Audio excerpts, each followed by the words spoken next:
Inch'Allah. Barakallahu fik, jazakallahu khair akhi pour cette introduction. Donc, Inch'Allah, on va commencer. On va faire une petite introduction. Je pense que c'est très très important d'établir des points concernant la hijra et de bien comprendre la hijra. La hijra, c'est une adoration. D'accord? Et cette adoration, comme toutes les adorations, il faut la faire avec science. Il faut connaître son but.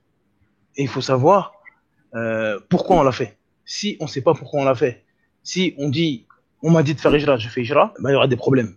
Et on va s'attendre à des choses, et on va pas bien comprendre, et on va être étonné, et on va être éprouvé. Parce qu'on n'a pas bien compris la chose. C'est comme toute n'importe quelle adoration.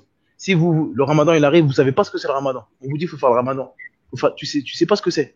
Et arrivé au mois de juin, au mois de juillet, au mois d'août, on te dit, voilà, tu dois plus manger et plus boire, et toi, tu savais même pas, ça va être beaucoup plus dur que si ça fait 6 mois, 1 an, 2 ans, où tu sais que bah, le ramadan, ça consiste à ne pas boire, à manger, ne pas boire de tel moment à tel moment. C'est logique. On se prépare psychologiquement et on sait ce qui nous attend. D'accord? Parce que si on est directement comme ça au dépourvu, bah malheureusement, surtout si la foi elle est faible, bah c'est là qu'arrivent les problèmes. Donc il faut avoir des bases. La base numéro 1, c'est la parole d'Allah Azza wa Jal. Dans Surat An-Nisa, où Allah Azza wa Jal nous dit ومن يهاجر في سبيل الله يجد في الأرض مراغما كثيرا وسعة. Donc dans Surat les femmes, au verset 100, Allah Azza wa Jal nous dit et quiconque émigre dans le sentier d'Allah trouvera sur terre maintes refuges et abondance. Donc ça c'est une règle dans la hijra. Ça c'est pas moi qui parle. C'est pas un tel, c'est pas votre voisin, c'est pas tel savant, c'est votre Seigneur. Il vous dit celui, وَمَنْ يُهَاجِرْ, quiconque, d'accord, fait la hijra, émigre, fi sabilillah, ça c'est une condition, d'accord, dans le sentier d'Allah, pour Allah Azza wa Jal, il trouvera sur la terre maintes refuges et abondance. Donc il trouvera de l'abondance et de la richesse.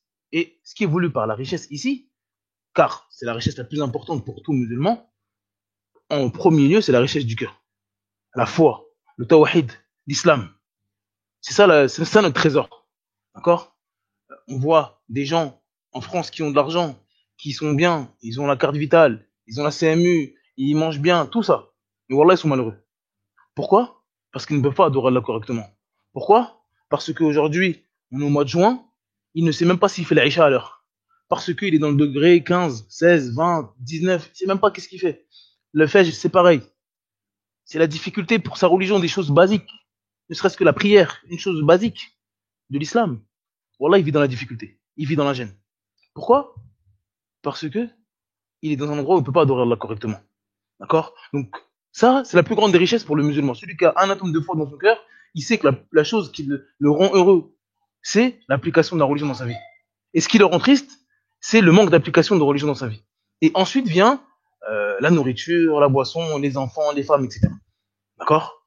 Donc, Allah Azza wa Jalla, quand il nous dit maintes refuges, c'est général. Ça englobe bien sûr la foi, et ça peut aussi, donc ça c'est ce qui nous intéresse, ça englobe aussi l'au-delà, donc c'est-à-dire que celui qui émigre fils sabilillah, vous savez très bien la récompense de l'akhirah, c'est que tous les péchés sont pardonnés. Donc ça, c'est des promesses d'Allah. D'accord? Et bien sûr, dans le dunya, là, la personne peut s'enrichir comme il peut ne pas s'enrichir. La dunya, encore une fois, ça ne nous intéresse pas.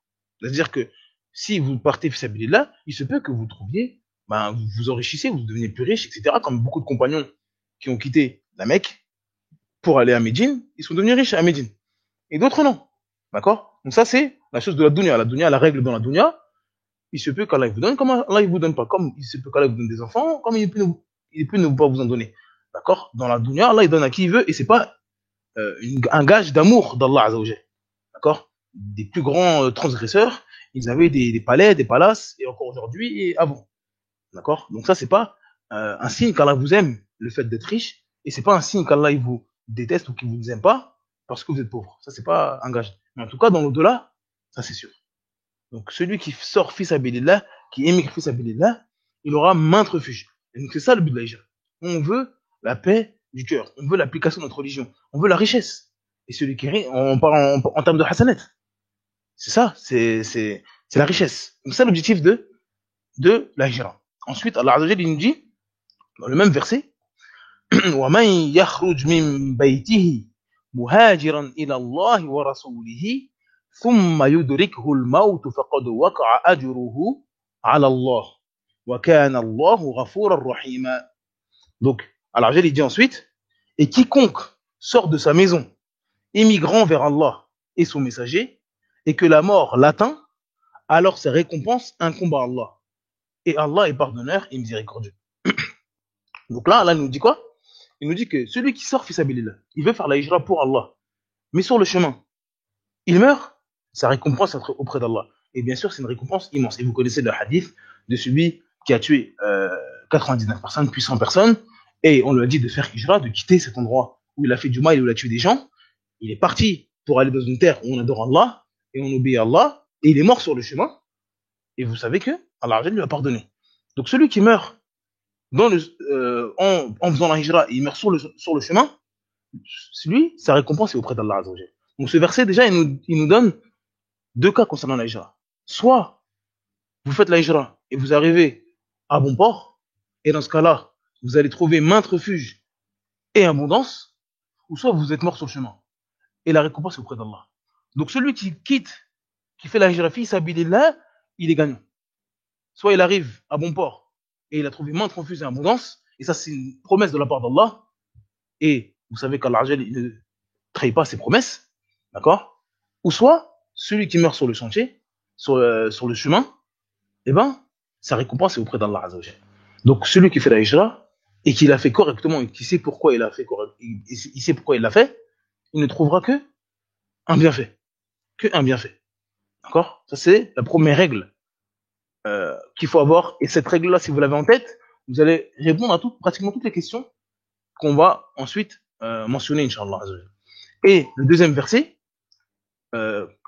qui est une règle dans la hijra, il y en a beaucoup d'autres. Hein. Mais c'est vraiment, c'est ce que j'ai, en fait, toutes les questions, ils m'ont fait penser à ces versets-là, donc c'est pour ça que je les cite. Allah dit, وَمَنْ يَتَّقِ اللَّهَ يَجْعَلْ لَهُ مَخْرَجًا. Donc, surat At-Talaq, le divorce, au verset 2, Allah dit, et quiconque craint Allah, il lui donnera une issue favorable. Ça, encore une fois, وَمَنْ, et quiconque, toute personne qui craint Allah Azzawajal, Allah il va lui donner une issue. Cette issue, elle peut venir demain, après-demain, dans 10 ans, dans 40 ans, mais c'est une certitude qu'Allah va nous donner une issue, et va nous donner une issue favorable. Comme on a dit, soit maintes refuge et abondance, soit il va mourir. Mais en tout cas, la récompense, ça sera auprès d'Allah Azzawajal. Et le musulman, il n'a pas compris ça. Et celui qui comprend pas ça, eh ben, ça va être difficile pour lui de bien comprendre ce qui est voulu par la hijra. La hijra, on veut l'au-delà. D'accord? On veut la récompense d'Allah Azzawajal. On veut les bienfaits d'Allah Azzawajal. Et les bienfaits d'Allah Azzawajal que le croyant cherche. Et recherche quoi? C'est dans l'au-delà. C'est le Jannah. Quand on fait la hijra, c'est le Jannah. Donc, soit vous allez vivre sur terre, d'accord, en faisant la hijra et vous allez pratiquer votre religion, d'accord, ou soit vous êtes mort sur le chemin. Et dans ce cas-là, la récompense est auprès d'Allah. C'est ça qu'on cherche. D'accord? Et donc, celui qui vit sans pratiquer sa religion, wallah, il est mort. Il est mort en fait.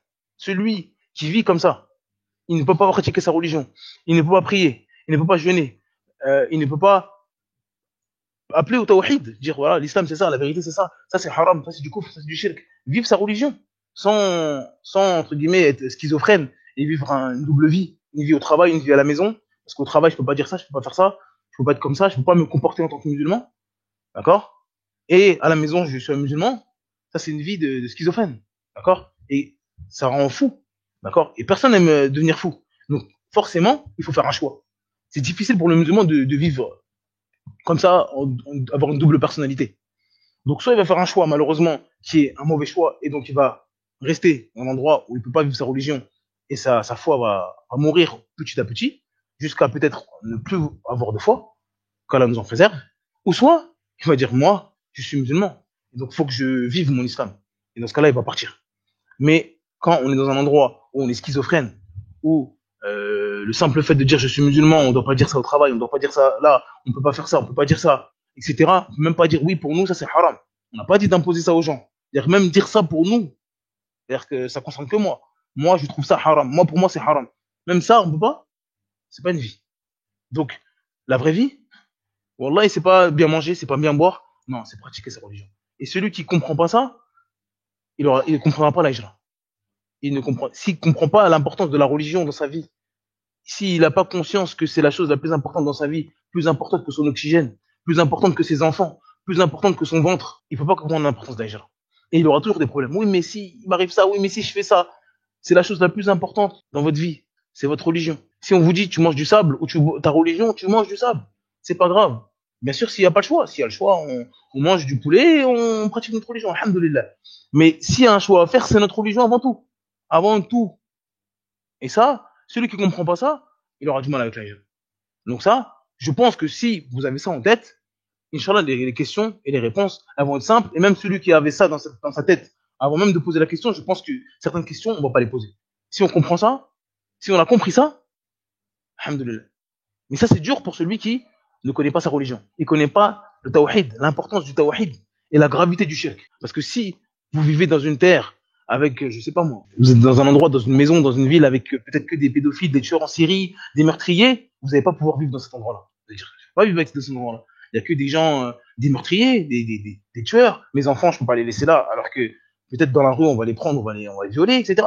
Vous ne pouvez pas vivre dans un endroit où vous savez qu'il y a des tueurs en série, des violeurs, des psychopathes. Vous ne pouvez pas vivre. D'accord?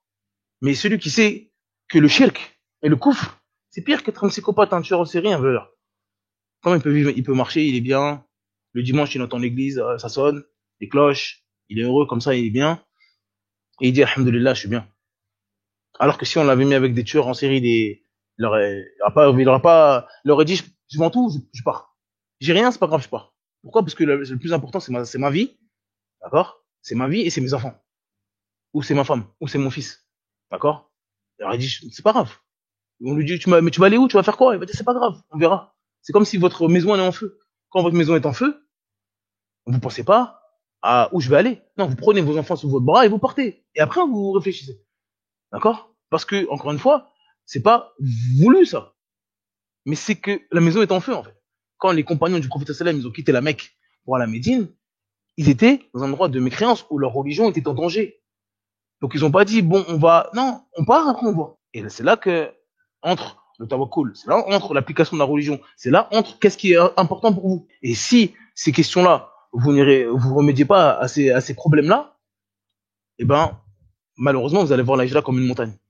D'accord? Ou alors, vous allez suivre, parce qu'on vous dit, il faut faire ça. D'accord? C'est comme le mariage, certains on dit, faut te marier, faut te marier, faut te marier. Donc il suit le pas, mais il sait même pas ce que c'est le mariage. D'accord? Donc, soit vous n'allez pas le faire parce que vous réfléchissez, etc. Mais vous n'avez pas la foi, vous n'avez pas une bonne compréhension, donc vous n'allez pas la faire, là, les gens. D'accord? En trouvant des excuses, mille et une excuses, parce que vous n'avez pas la connaissance du tawhid, de la religion, de la patience, etc., de l'objectif de votre vie. Vous n'avez pas conscience de ça, donc vous allez rester là. Ou soit, vous allez suivre comme un mouton, mais sans la connaissance. Parce qu'on vous a dit, il faut faire ça, comment ça, les savants, ils ont dit? Elle lui dit, ah, d'accord, vas-y, c'est bon, j'y vais. Et après, il arrive là-bas, il dit, ah, c'est ça? Parce qu'il savait pas ce que c'était. Donc là, il se retrouve, ah, d'accord? Et ça, c'est pas voulu. Les deux ne sont pas voulus. Et ce qui est voulu, c'est de faire des choses comme toute adoration, de les faire avec science. Vous n'allez pas au Hajj sans même savoir ce que c'est le Hajj. Vous arrivez comme ça à Mina, vous savez pas ce que c'est Mina, vous savez pas ce que c'est Muzdalifa, vous savez pas, vous connaissez rien, ça n'existe pas. Votre Hajj, il va pas être correct, il va être bon. Vous pouvez pas aller à Mecca, dépenser de l'argent, 4 000 euros, 5 000 euros, on voit des prix astronomiques, sans réfléchir ce que c'est le Hajj. C'est la même chose pour l'Hajj. Donc déjà, il faut sur un point de vue religieux, se remettre en question, et ensuite, après, on va essayer de répondre à des choses mondaines, etc. On n'est pas des foufous, on part pas comme ça à l'aventure, mais il faut trouver le juste milieu. Parce que malheureusement, il y a des exagérations dans tout. Il y a ceux qui veulent faire l'écho jusqu'à la mort, et il y a ceux qui, ça les intéresse pas. Donc ça, il faut trouver un juste milieu. Inch'Allah, on va essayer de trouver des orientations. Encore une fois, il y a beaucoup de questions où ça dépend que de mes conseils, donc ce n'est pas une vérité absolue. D'accord? Donc je vous dirais, si c'est mon avis, je dirais c'est mon avis, et donc mon avis, vous pouvez le prendre, vous pouvez le jeter comme vous voulez. C'est pas un hadith, c'est pas un verset. Donc ça, c'est la religion d'Allah, on est obligé de l'apprendre. Donc si on parle du jugement de la hijra, si on parle des choses comme ça c'est l'obligation, ou c'est pas obligatoire, c'est religieux. Maintenant, si je vous dis, moi, oui, faites comme ça, si vous voulez, c'est bien de faire ça, c'est mon avis, et donc, mon avis, vous pouvez le prendre. Si vous trouvez que c'est bien, vous pouvez le rejeter. Si vous trouvez que c'est pas correct, il n'y a pas de souci. Donc voilà, Inch'Allah, je vais laisser le frère Abraham, Inch'Allah, poser les premières questions, Inch'Allah.